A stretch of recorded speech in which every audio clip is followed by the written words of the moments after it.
Hey everyone. Well, now I'll show you how to extract audio from emerging AI tool like Descript.com. We'll extract audio from previous TikTok video that we have downloaded together.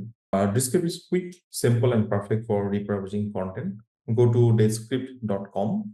Over here, you'll find an option for sign up.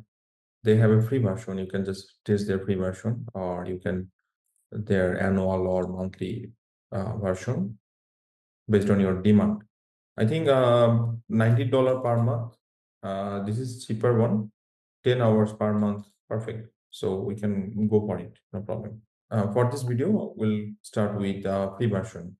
I already created an account over here. You just see here. And there are two options. They actually asking me to prompt start or test drive. No, I want to start myself. So I'll click on the new project. Here's the option. I will just put my video over here.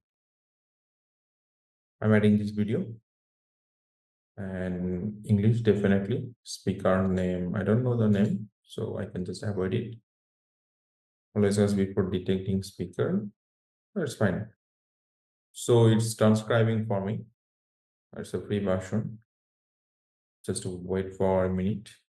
So where's the script? So you see the full transcribe script over here. We can just download from here, or we can just copy from here. So that's it. With AI tools like Descript.com or turboscribe.com. So in the next video, I'll show you how to rewrite this script for our original video, and also we'll find this type of script without showing our own face, but we can use other character or without any character, just showing the different creatives or clips or image and text animation. See you in the next video. Thank you guys.